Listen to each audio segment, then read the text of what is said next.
Bueno, buenas tardes a todos. Hoy tenemos la presencia de Mónica Bianchi, quien es fundadora y coordinadora del Consejo Consultivo de Discapacidad y vicepresidenta del Colectivo por el Derecho Humano a la Comunicación.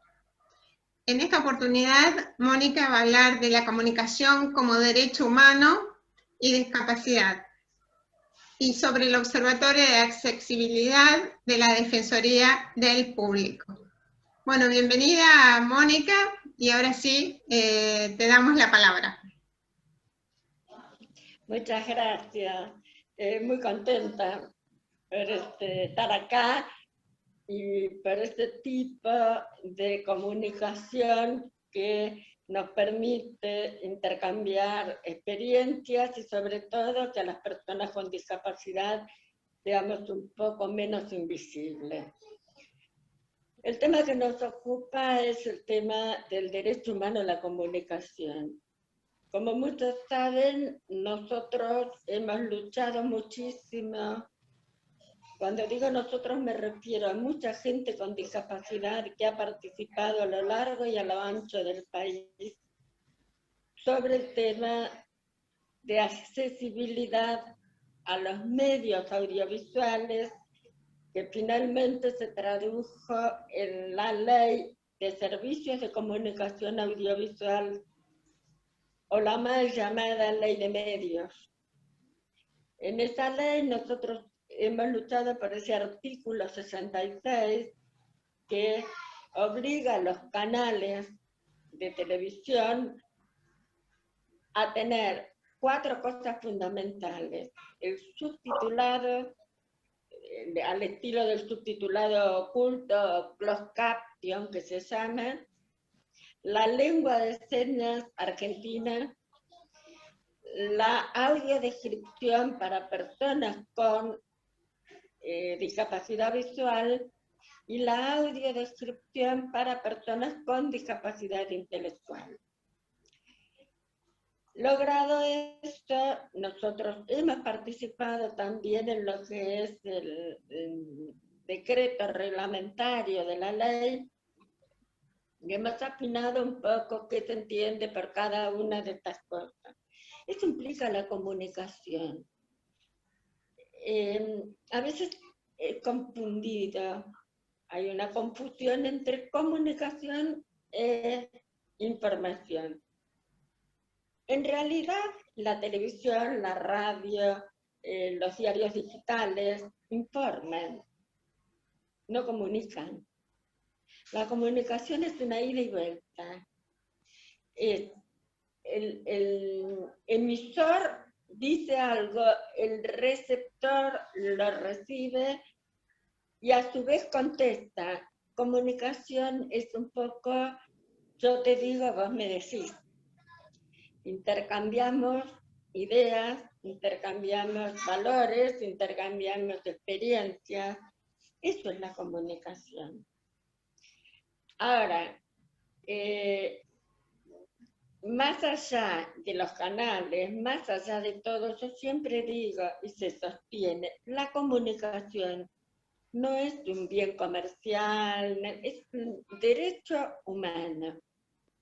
¿Qué significa esto? Que todos tenemos derecho a acceder a la comunicación. Ahora, las personas con discapacidad accedemos a la comunicación. No todos. ¿Por qué?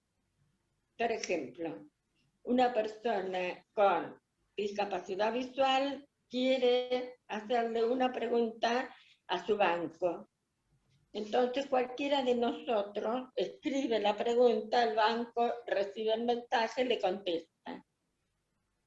Se establece una comunicación cuando hago una transferencia, cuando entro. Ahora, la página del banco, de cualquier banco, ¿está en versión accesible para que una persona con discapacidad visual pueda acceder?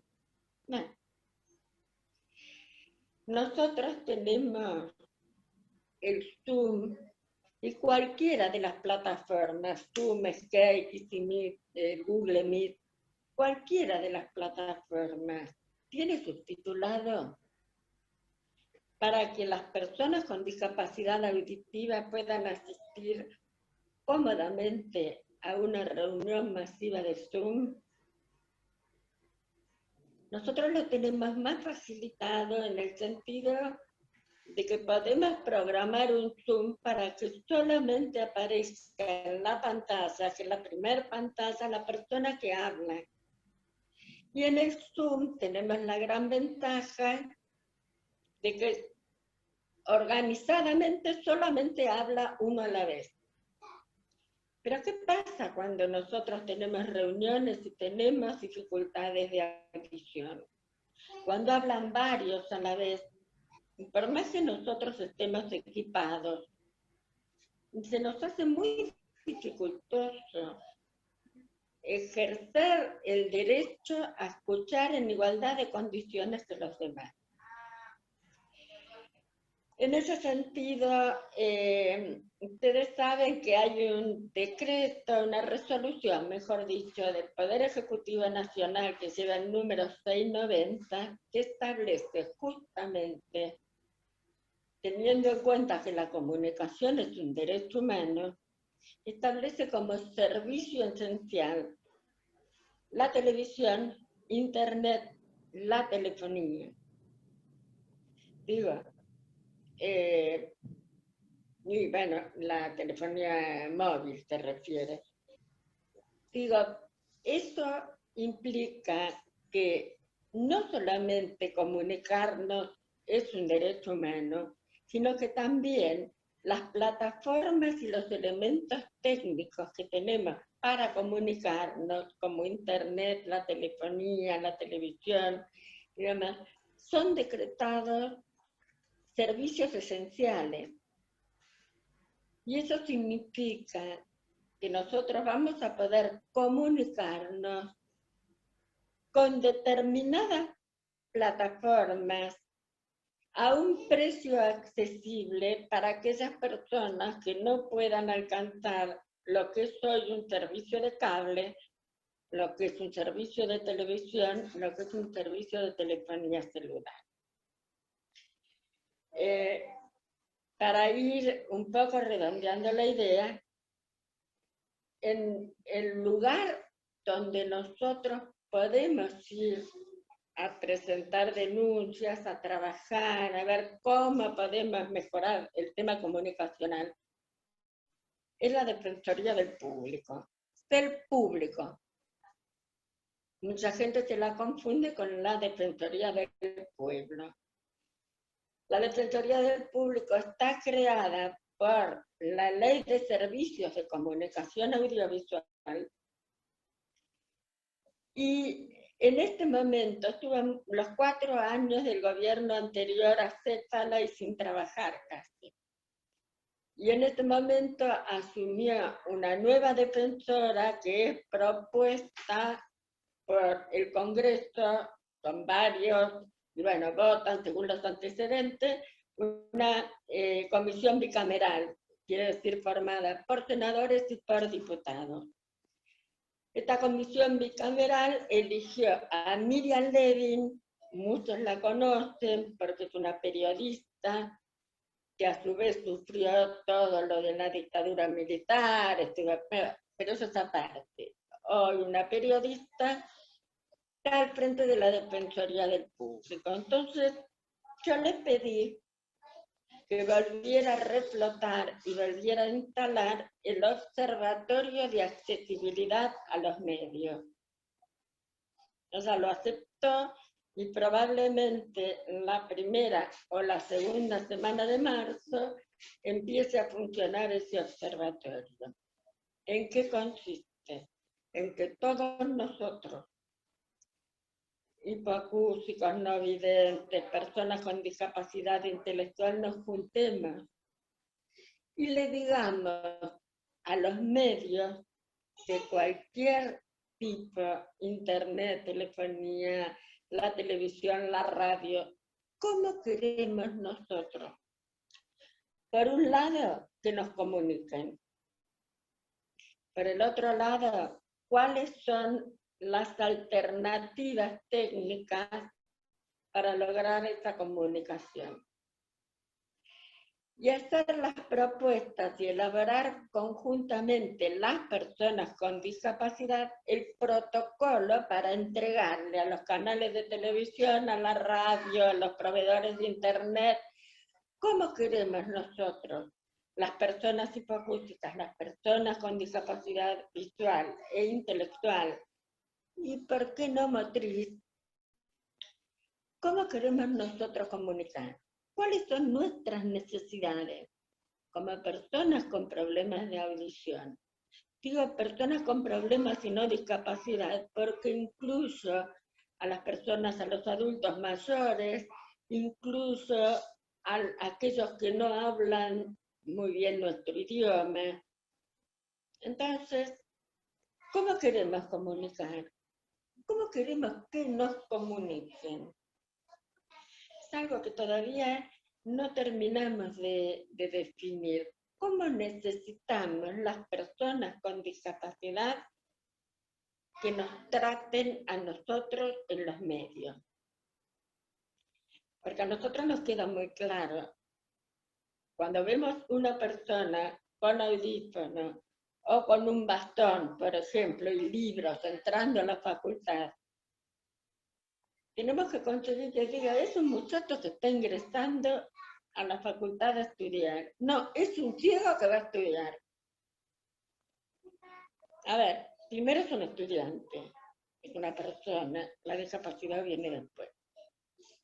Entonces, yo cruelmente a veces a los políticos, yo fui diputada, así que, digamos, pego diciendo que nosotros, las personas hipoacústicas, los sordos, los ciegos, votamos. Entonces, en ese ejercicio del derecho al voto, también tengo derecho a ver un debate televisivo de dos candidatos, a verlo por la calle y poder comunicarme, dialogar con un candidato que está haciendo campaña en la esquina de casa. Y proponerle, reprocharle lo que hace cualquier persona. Tengo derecho a elegir en un debate de candidatos a quién voy a votar.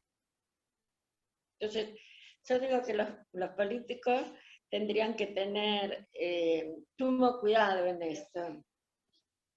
Y nosotros hemos logrado, esperamos en este momento, volver a hablar con la Dirección General Electoral para volver a ver en este año electoral cómo las personas con discapacidad ejercemos nuestro derecho a voto, sean las PASO o sean las PASO y en las definitivas, digamos. En diciembre y en agosto. No, al revés, en agosto y en diciembre, ¿no? ¿Por qué? Porque en ese ejercicio nosotros tenemos que poder elegir. Somos ciudadanos como cualquiera, no de cuarta. Vamos, votamos, nos movemos, trabajamos, dialogamos entre nosotros. Entonces, hay que tener muy en cuenta hacia esa población que somos las personas con discapacidad de cualquier tipo, pero también las personas que tienen discapacidad auditiva en específico, hay que tenerlos en cuenta, porque somos una población que no está solamente cerrada a los 5.200.000 que salimos en el censo del 2010, hay que ver en el 21 que resulta, sino que acompaña a la familia, porque a ver, si nosotros estamos viendo, por ejemplo, un programa de televisión que está debidamente subtitulado, tenemos a una persona con discapacidad en nuestra familia, vamos a elegir el programa que podamos compartir toda la familia. Entonces, contemos las personas con discapacidad y al menos 3 personas de su familia. Y eso representa un número lo suficientemente importante como para pensar que los problemas de audición son cosas que hay, son lucecitas que hay que tener en cuenta. Así que yo lo que quiero es aprovechar invitar a todos a que cuando esté el observatorio participemos todos juntos, aportemos todos y que empecemos a pensar en un día tan importante como el Día de la Audición, que las personas que tenemos discapacidad auditiva tenemos el derecho humano de acceder a todas las comunicaciones y a toda la información en igualdad de condiciones que el resto de los ciudadanos de este país. Específicamente empecemos a pensar en los chicos. Los chicos en este momento, gracias al avance de la tecnología, como es, entre otras cosas, el implante coclear, yo digo que crecen oyendo, lo cual es maravilloso. Entonces, usemos la tecnología, usemos la comunicación como derecho humano, compartamos todo lo que podamos, pero fundamentalmente accedamos a ese derecho humano, que es la comunicación y la información. Es todo. Okay. Bueno, gracias Mónica por tu exposición y ahora le vamos a dar la palabra a la licenciada Ayelén Salvador, que es profesora de Psicología de la Universidad Nacional de La Plata, psicoanalista, auxiliar de la comunicación en lengua de señas argentina, docente y supervisora en el Colegio de Psicólogos, Distrito 11, coordinadora del proyecto INCO, Inclusión hacia la Convivencia, da capacitaciones sobre familia y discapacidad en diversas instituciones, es autora de artículos sobre la temática en impresión gráfica y digital. Y ahora sí, le damos la bienvenida y la palabra a Ayelén Salvador. Bueno, gracias Nelva, gracias por la invitación. Bueno, también reencontrándonos un poquito con Mónica, después de este receso, volviendo a trabajar. Bueno, un gusto estar acá con Flavia, ¿sí? Y bueno, intercambiar todas las cuestiones que hacen a este cuidado, ¿sí? A mí me detengo mucho en esta palabrita del cuidado de la audición, porque tomándolo en un sentido amplio, ¿no?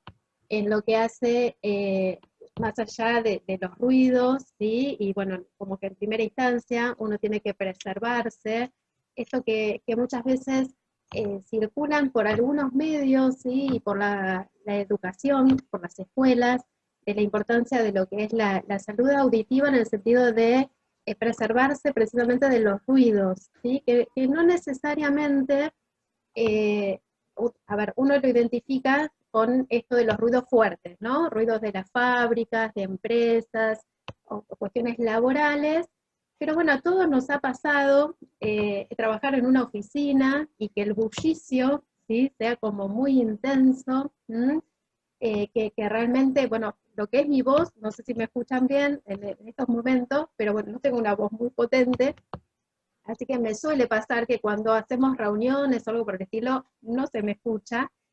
Entonces digo, más allá de lo que uno sabe, así en términos generales, y en un extremo, que serían estos ruidos fuertes, ¿qué pasa en lo cotidiano? ¿No? ¿Qué pasa en lo cotidiano? ¿Qué pasa con la música? Que a muchos nos gusta escuchar la música muy fuerte, y que está buenísimo en un contexto y en algunos momentitos, pero ¿qué pasa cuando eso se prolonga?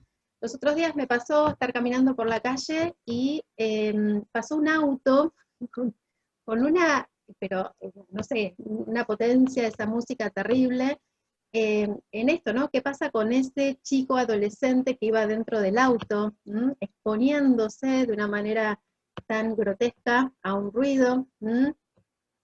Digo, como para esto que estaría bueno poder concientizar desde las escuelas, ¿sí? Desde las familias, obviamente, y también ir viendo qué pasa. Me ha pasado tener pacientes, bateristas, por ejemplo, y bueno, qué pasa con el tiempo, ¿no? Con la música y con lo que eso lleva, más allá de la audición, más allá del oído en sí, en lo que hace a su personalidad. ¿Qué pasa un baterista que se define como tal, este ser músico? ¿Qué pasa cuando tiene que dar un paso al costado y dejar de ser eso que era? Que muchas veces hemos trabajado que quizás sea como un dejar de ser de la misma manera, pero sí encontrando otro recurso, ¿no? Ha pasado de gente que era como un rock pesado, digamos, y pasaron a una cuestión más acústica, porque es la música que los identifica, ¿no? Y que los define, sobre todo. Entonces, por eso me quedo mucho con esta palabrita del cuidado, y bueno, escuchándola a Mónica en alguna medida, esto que Mónica marcaba de la accesibilidad, ¿sí? Me parece que, bueno, esto que tenemos que seguir limando, la cuestión de cómo acceden todas las personas a los distintos medios, ya sea así de charlas o de capacitaciones, o de jornadas o de encuentros entre amigos, porque me quedo un poquito en esto de qué pasa cuando una persona no logra eh, hallar un lugar donde se sienta incluida, ¿sí? Porque muchas veces se activan y se reactivan situaciones que han en mente. Me ha pasado con muchos pacientes en el área de pacientes sordos o pacientes con hipoacusia, cuando se reactiva una y otra vez frente a un contexto actual, que pueden ser compañeros de trabajo, algún grupo de amigos, este no sentirse incluidos. ¿Qué pasa? Que necesariamente hay esta cuestión, ¿no? De empezar a recordar situaciones donde realmente tampoco estuvieron incluidos, y que muchas veces tiene que ver con ciertas tramas familiares, ¿no?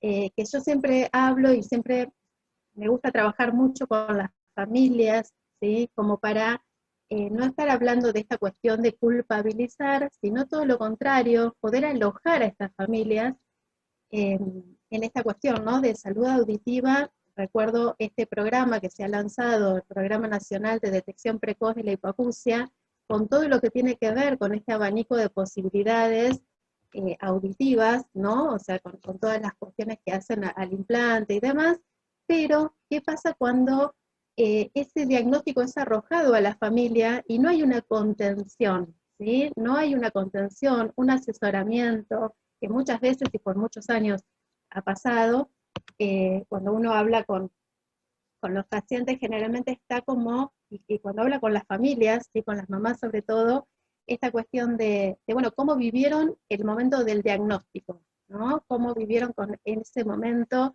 que muchas veces empiezan a optar por aislarse de sus propias familias, ¿no? En esta cuestión de, bueno, dejar de ir a la casa de los abuelos, dejar de ir a la casa de los primos, porque hay cierta disconformidad, cierto malestar. Entonces me parece que al hablar de salud, yo no puedo, con mi profesión, no puedo delimitarlo tanto como salud auditiva, sin hablar de salud mental, ¿no?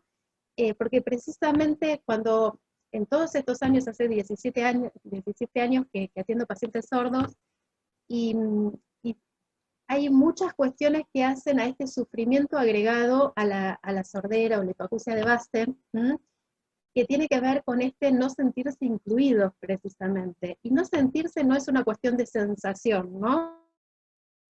Sino cuestiones que hacen a desconocimiento, falta de alguna empatía, o, bueno, ¿qué pasa, por ejemplo? Me acuerdo en estos momentos de una paciente que me decía que nunca tenía la palabra del padre, y cuando empezamos a trabajar un poquito, bueno, qué pasaba con eso, y en realidad tenía que ver que el papá tenía bigotes, ¿sí? Entonces, no estamos hablando de la palabra sonora, sino la palabra en tanto lectura labial, y se le dificultaba, ¿sí?, esta cuestión de poder acceder a la palabra del padre, precisamente por esa característica, ¿no? Que uno dice, con qué poquito uno pudo haber trabajado, era una paciente de 30 y pico de años en ese momento, y uno dice, bueno, ¿qué pasó con esta persona con 30 y pico de años que fue creciendo, ¿sí?, con esta idea, con esta necesidad de la palabra del padre, ¿sí? ¿Qué hubiese pasado si en esos momentos algún profesional podía hacer una intervención al estilo afeítese, ¿no? O por lo menos en esta cuestión de estar como más cerquita, articulando más precisamente como para tener realmente ese acceso necesario en lo que hace la constitución subjetiva, ¿sí? Por eso me parece que está bueno a la hora de poder intercambiar, y muchas veces en ese momento, yo me acuerdo en esos años, que me había acercado a una obra social, tratando de trabajar en forma conjunta en lo que hace a, bueno, ¿qué pasa después de la detección? ¿No? Buenísimo, hacemos la detección, tenemos las autoemisiones, me acuerdo en el 2006, porque fue el año que nació mi hija, fue ahí cuando se determina la ley, y bueno, esto de que todos los chiquitos puedan pasar por instancia y poder detectar a tiempo, de manera temprana. Pero bueno, ¿qué pasa después del diagnóstico? O sea, uno accede a, bueno, hay una hipoacusia, hay una sordera de base, ¿qué pasa después? En primera instancia, ¿cómo se transmite eso a la familia? Una y otra vez está esta cuestión de todos los no, ¿no? O sea, todo lo que no va a poder ser ni hacer ese chiquito en edad adulta, y muchas veces nos quedamos como remarcando esto y trabajando con los padres, ¿no? Bueno, pero a ver, yo siempre les digo, puede ser que no sea un locutor de radio, en el sentido de radio auditiva, pero no por eso no va a poder ser, ¿sí?, otras tantas cosas, o hacer, en el sentido de una profesión. Siempre pongo de ejemplo, frente a todos estos no podrá hacer y no podrá hacer, el efecto que tuvo, por ejemplo, la intervención, la participación de los intérpretes en lengua de señas en la universidad, ¿sí? Yo cuando empecé a trabajar con sordos, esto no estaba, ¿sí? Se fue gestionando gracias a la participación de Sandra Cat en la universidad, en el rectorado, y acá en La Plata, ¿no? Yo soy de La Plata. Y a partir de ahí, realmente el efecto subjetivo, yo lo iba notando en los chiquitos, cuando uno les decía, ¿qué te gustaría hacer cuando seas grande? O sea, que se planteaba alguna charla, algún taller, siempre estaba esta cuestión, ¿no? Sobre todo con los chiquitos sordos, de o repositor en un supermercado, o esta cuestión del banco, ¿sí? Banco Provincia, como palabras mayores. Y cuando empezó a aparecer esta posibilidad de que empezaron a ver a otros adultos estudiando, empezaron a ampliar este abanico, ¿no? De tener otros intereses, me parece que tiene que ver con estos recursos a nivel del Estado, que tienen una incidencia a nivel de la subjetividad, ¿sí?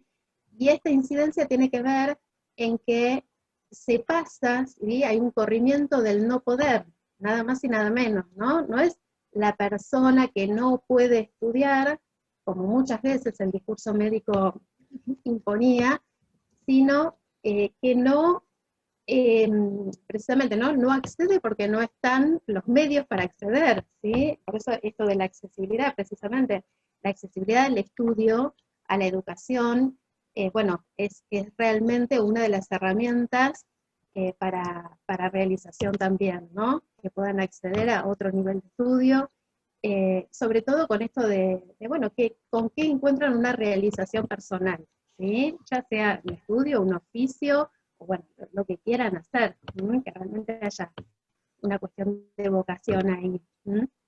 Pero bueno, me parece que en términos generales la idea era poder transmitir esta concepción de cuidado, ¿sí? Me parece que el cuidado tiene que ver con un sentido amplio, que va más allá de lo que es meramente sonoro, sino en esto que se transmite, ¿no? En este cuidado que tiene que ver con la palabra, con esta constitución de un chiquitito desde que nace, y este ser alojado a nivel familiar, en primera instancia, ¿sí? Y para que este ser alojado pueda ser, precisamente, insisto una y otra vez en la importancia de poder trabajar con las familias. Primero alojar a las familias para que puedan ejercer estas funciones y no quedarse con la discapacidad, ¿sí? Sino con ese hijo o esa hija en particular, con todas estas necesidades de cuidados propias de esta naturaleza humana, ¿no?